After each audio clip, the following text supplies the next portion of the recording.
He has built one of Africa's largest industrial conglomerates through Boa Group without noise or shortcuts. But behind the cement plants, the sugar plantation and refinery, and the billion-dollar investments is a voice that understands both the business of production and the politics of policy. As Nigeria marks 2 years under President Bola Ahmed Tinubu, Abdul Samad Rabiu speaks to us not just as an industrialist, but as a witness to the consequences of reform, the cost of dysfunction, and the promise of a level playing field. Abdul Samad Rabiu, thank you for doing this interview with us. All right, so we start with the very first question. Fuel subsidy is gone. Forex has been unified. And some people actually said this will break big businesses. And some actually said it will break SMEs. Others said it will save the economy. From your standpoint, has this been worth it? Good morning and thank you so much. It is, because if you look at what was happening before in terms of the fuel subsidy, it was a very, very big issue for Nigeria because we simply could not even afford that subsidy, okay? And at the time, I think PMS was selling at 200 naira, 250 naira per liter. That was about, I think maybe 25 or 30 cents per liter. I'm not sure there was any country then that was selling PMS at that price, anywhere in the world. In fact, I was in Saudi Arabia for the Lesser Hajj in, end of February this year, and I saw the price of PMS when we were driving from Jeddah to Mecca at one of the petrol stations. And when I calculated what the price was in Naira, it was almost 1,500 Naira per liter, and that is Saudi Arabia, okay? So we could not afford that. And not only that, we were more or less subsidizing the entire region. Because again, I was in the Nigerian Republic a couple of years ago, and President Bazoum then honored us. And we went with a few people from Nigeria, and we were having dinner in his house in the evening after the ceremony during the day. And the discussion about, refinery in Niger, prices of, commodities, and also the price of PMS came up. And he was just, joking with us that, look, thank you guys for, the subsidy that you are doing in Nigeria, because 100% of all the products that we are getting, that we are consuming in Nigeria, is coming from Nigeria. And I was like, Your Excellency, how? He said, yeah, because, if we import, it will be 3 times the price. So why would you import? Everything is coming from it. So what I'm trying to say is that Nigeria was actually subsidizing the entire region. And if you look at the consumption today, I understand it is maybe like 40 or 50% of what we were consuming. And that is not because Nigerians are not consuming enough, and that is because most of these countries have actually reduced taking PMS from Nigeria. Not that, the PMS is expensive. Now it's still cheaper, for them to get from Nigeria than to import. But then again, some of the countries that are farther away from Nigeria will not be able to take it from Nigeria because of the cost of logistics. But countries like Nigeria, maybe Benin Republic, they are still taking PMS from Nigeria because at 8 or 900 naira per liter, it is still cheaper than for them to import. So that was necessary. We needed to do that. Not only to save the country, to save the economy, but also to ensure that only Nigerians are the only ones consuming what we are importing. So even if we are going to subsidize, let it be only for Nigerians. So that was necessary. It was needed. We needed to do it. Because the money that we are saving now, as we all know, is channeled towards, supporting infrastructure, helping or ensuring that we are doing a lot more. And a lot of the states, or in fact all the states, are getting a lot more money now from this subsidy removal, so that they are able to enhance on the infrastructure and other things that they are doing. So it was something that we needed to do. So, do you think President Bola Ahmed Tinubu made the right call? Well, we all knew that it was something that needed to be done. But His Excellency, was so bold that the first day he came, he did it. A lot of people criticized him. But really, it was the right thing to do. And I'm glad he did it. And it saved the economy, it saved the country. Because if we had not done that, maybe by now, only God knows what would have happened to Nigeria. So yes, it was a bold move, and I'm glad that he did it. That is why I keep saying that Mr. President is probably the only one bold enough to take some of these very, very, very, hard but necessary decisions. So we're glad that he did that. Was the unification of the foreign exchange also a good move? Most of the big businesses in Nigeria at the time were just spending so much time chasing FX. Half of my time was actually, chasing foreign exchange from the Central Bank of Nigeria, because the CBN was the only entity that was, giving out foreign exchange at the exchange, or at the official exchange rate, if you may. So if you wanted to even get FX from other sources, it would not have been possible, because you'd not be able to compete. CBN was selling money at 500 naira. Meanwhile, parallel market was 800 or 900 naira. So it was a no-brainer. Anybody that said, okay, I'm not interested in CBN, you will not be able to survive. So all of us were like every fortnight, because CBN was allocating FX every 2 weeks then. So it's like before the Monday that the CBN would do the allocation, all of us would now go to Abuja for 3 or 4 days, scouting for the foreign exchange from the Central Bank of Nigeria. Today, you don't need that at all. I think I only met the CBN governor once, the new CBN governor, Mr. Cardoso, maybe only once in 2 years. Why? Because I don't need him. I don't need to go and start chasing FX, the Central Bank of Nigeria. So that was, again, a bold move. So we are really glad that His Excellency President Bola Ahmed Tinubu has been bold enough, to take those hard but necessary decisions. They needed to be taken, and he did. And we're glad that he did, because that is what is saving the economy today. Now, do you think there is equality and fair play now in business? Or do you feel that the only way your business can still thrive is if you have the right connections? That you asked that, because under His Excellency President Bola Ahmed Tinubu, things have really gotten a lot better. We don't have to worry about somebody shutting down your business, about somebody coming after you, or any agency of government, trying to scuttle your business. I'll tell you a story. A few years ago, we had this new business that we started, 4 or 5 years ago, that we started in Port Harcourt. And it was doing very well because of the region.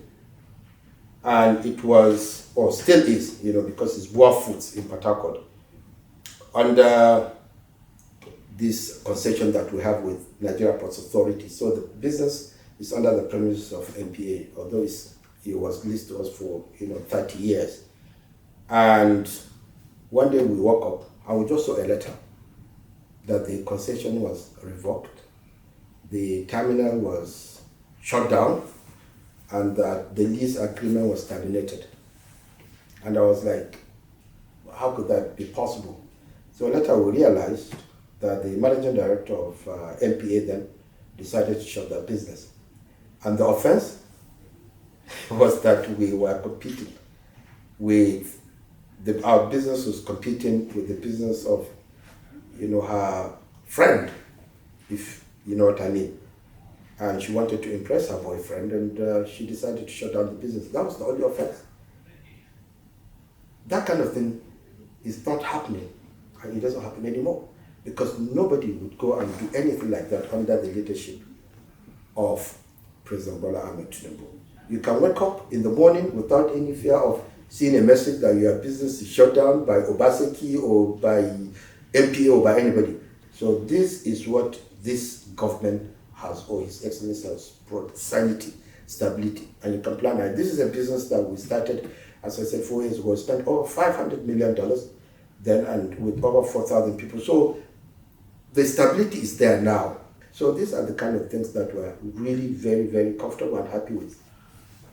Now, in terms of how there's been a transition from the last administration to this administration, President Bola Ahmed Tinubu has made it a point of duty to continue with good policies from the previous administration. Can you see that trend? Are there ways BOA has benefited from that continuity in government? You know, what I just mentioned about our Port Harcourt operations that was shut down by the then management of MPA. You know, at that time, that plant would not have been opened if not because of the intervention of President Muhammadu Buhari. I was, privileged to have had access to the then president, and I was able to explain everything to him. And he agreed with me that it was unfair and that he would not allow injustice. And he acted. And it was only that intervention that saved that business. But then again, it's because I had the access. Imagine if I did not have access to the former president. And now, you don't need any access to the president, because anybody that knows, His Excellency knows that if you do anything, like that, you may not even only lose your job, you may even go to jail. So you don't need access to His Excellency for people to do the right thing. So that is why, as you can see, I'm spending a bit more time relaxing. And again, the level playing field that we mentioned, look at it today. Nobody in Nigeria would get anything that is, in terms of treatment, that is preferential. But before, you had to go to see it almost on every fortnight to go and sit for 2-3 days, pleading and begging to get foreign exchange, because you needed to do that to survive. Because if you didn't do that, your business would die. But today, nobody goes to Abuja to look for foreign exchange. And businesses are doing very well, So that, I think, is quite important. So I'd like us to talk about 2 key areas that you've championed for Nigeria and, of course, across Africa, and that is infrastructure and food security. Are you seeing the kind of infrastructure investments from this administration? And you've spoken about sanity. The sanity that makes further long-term investments in industry possible and not seen as a gamble. Look at the Lagos-Calabar Highway. Look at Sokoto-Badagry. Look at Kano-Kongolon. Look at Kwara State project that BOA is actually doing under the tax credit scheme. Look at Okbela to Kogi State. All these infrastructural developments we're seeing are happening because of the removal of fuel subsidy and the unification of the FX. Why? Because Nigeria is making a lot more money that it can use to develop the country. So a lot of things are happening, and we are really quite pleased, that these things are happening, because once we are able to have, those infrastructure, you'll be able to do a lot more. You have good roads. Logistics will be much easier. For example, now if you have to transport goods from Lagos to the north, the cost is very high because we don't have good roads. So His Excellency, Mr. President, is doing quite a lot to ensure that we have all these projects, so that going forward, the infrastructure will be there and it will support, businesses and services across the country. Let's talk about the various investments you've made and your reasoning for choosing and betting on Nigeria, especially when some chose to flee, claiming the future looks bleak. Why did you choose to bet on Nigeria as an investor and also as an industrialist? I can tell you, in the last 2 years, since President Bola Ahmed Tinubu came on board, we have invested so far over $1 billion, and that is simply because, one, we have a bit more time to concentrate. 2, we can see that things are getting much, much better. In terms of food security, we are doing a lot more because we are building more and more factories. We are doubling our flour milling and pasta business facilities in Port Harcourt. We are setting up new one in Lagos, because people are making more money now. There is more money in the country, because of what is happening. So there is a lot more demand. So we are actually doing a lot more. As we are also investing in the oil and gas industry. We are just trying to complete our LNG project in Kogi State, Ajakuta, and all these we are doing because we have a lot more time to concentrate on the businesses. Now we can plan, which is very important. We're able to plan better now because we know that the FX rate, yes, it's a bit volatile, but it's manageable.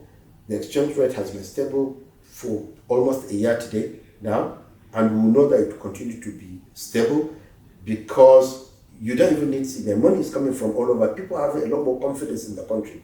So they are investing more, they are bringing more money. There's more money coming into Nigeria in terms of foreign exchange than ever before. And you can check, you will see that is what is happening. Today, if you want to buy $200 million every week, it is out there. You just need to have the naira. So good things are happening in Nigeria, and we are really, and this is all to His Excellency's credit because of some of the reforms and the confidence that people have back in the country.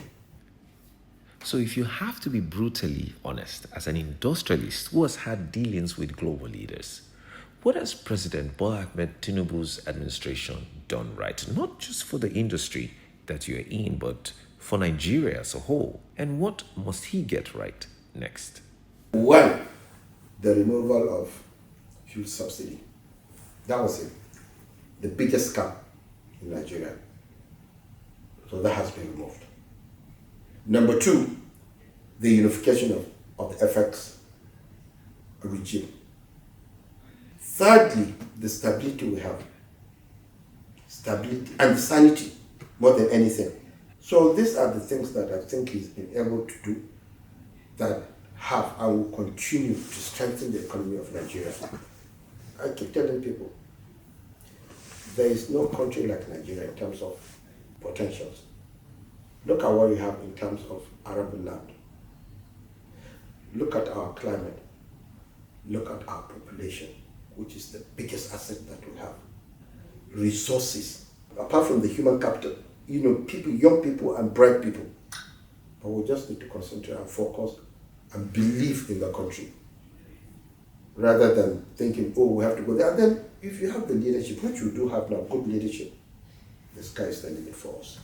Recently, you visited the president and you spoke so passionately about how he has managed the food crisis that we were having at a point, and how his policies are helping break the chains of hoarding and people taking advantage of the system across different sectors. Can you shed more light on this? I was opportune and had the honor of meeting His Excellency or having an audience with His Excellency last week. And one of the things he actually brought up the issue was he wanted to know what Boa Foods was doing to bring down the high cost of food prices in Nigeria. And I was able to explain to him that, Your Excellency, you did something that I did not even know that it was going to work. This tariff waiver, one-off for a short period of time, 6 months, and it worked. And as I explained, one of the biggest challenges we're having then was, because with rice, we have only a short period of time for the harvest, maybe 3 months or so. And then during the harvest, a lot of people buy paddy rice. They will not nail the rice, they will just keep it, they will hoard it. Once the season ends, then they will start bringing it and be nailing and then increase the price. So it got to a point where people that were not even in the rice milling business would be buying paddy as a business, keep it and wait for post-harvest and then increase the price of paddy. So because of that, we saw the price of rice, last year got to maybe even 110,000 naira per bag, just because there was this artificial scarcity. And don't forget, the farmer is not getting any of that benefit. Because the farmer wants to just, once the harvest is there, he wants to just sell, take his money and move on. The farmer is not really interested in keeping his paddy for 3-4 months. He would not want to do that because he just wants to, collect the money and go. So those that buy and keep or hoard are the ones that have been creating this big issue. So that is what the intervention did. It distorted that whole arrangement. I do appreciate that at the end of the day, we need to support our farmers, but the farmers are not in any way adversely affected because of this, because they always get what they get. But the middlemen and those hoarders are the ones that are creating this problem for Nigeria and Nigerians. So what His Excellency did, that intervention has helped. And it was a short one, but look at how it supported food prices, to come down in Nigeria. So I explained all that to Mr. President, and he was actually quite, like, okay, yes, it's good. I said, Your Excellency, yes. I know that at the end of the day, it's a good thing that it was a one-off. So it's not like, we'll continue to import these food items. We'll give support to the farmers. So what this will do, I'm hoping, is that the price of rice will still continue to come down. Once the harvest starts, farmers will still get the price they've always been getting. And then those hoarders or those businesses that will buy rice and hoard would not want to do that anymore because they know that they could lose money. So in a way, it has helped and it will continue to help. But we'll see what happens. If, the situation continues to be as it was before, I'm sure Mr. President or the government will now decide on what to do next to help support, the farmers and then also the 250 million Nigerians that need to have, the price of not only rice but other commodities at a level that is affordable. Now, as one of the country's foremost industrialists, how do you see President Bola Ahmed Tinubu's Nigeria First policy, and how does this shape your approach to local content development, training, supply chain optimization, and of course, the workforce in general? Well, I've always believed in backward integration, as you know, because if you look at our businesses in Nigeria today, even though we do import raw materials for our other businesses, but if you look at our main business, which is the cement business, almost substantial part of that is local, because the biggest raw material you need to use for your cement production is limestone, which is locally sourced. So we mine our limestone and we produce cement. Of course, we use other inputs that we pay not in dollars but dollar denominated, if you may, like energy, which is a substantial part of our cost. But then the energy or gas is also in Nigeria, so it's local.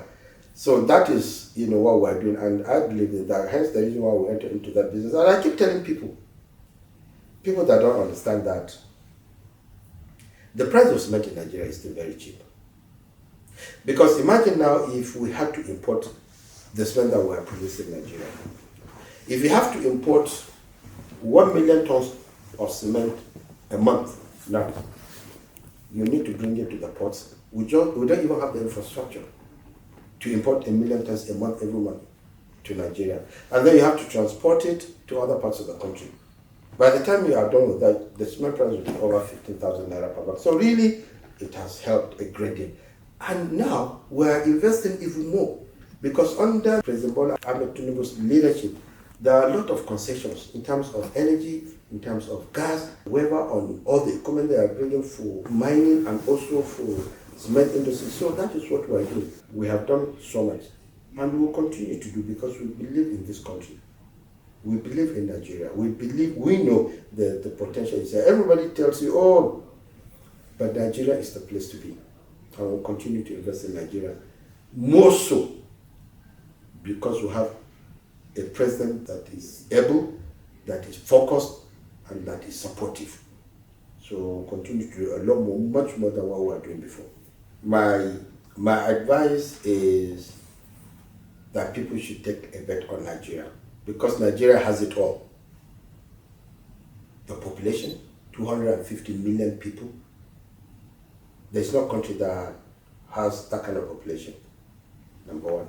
Number two, the resources. Number three, the climate. Number 4, the water, because you need water.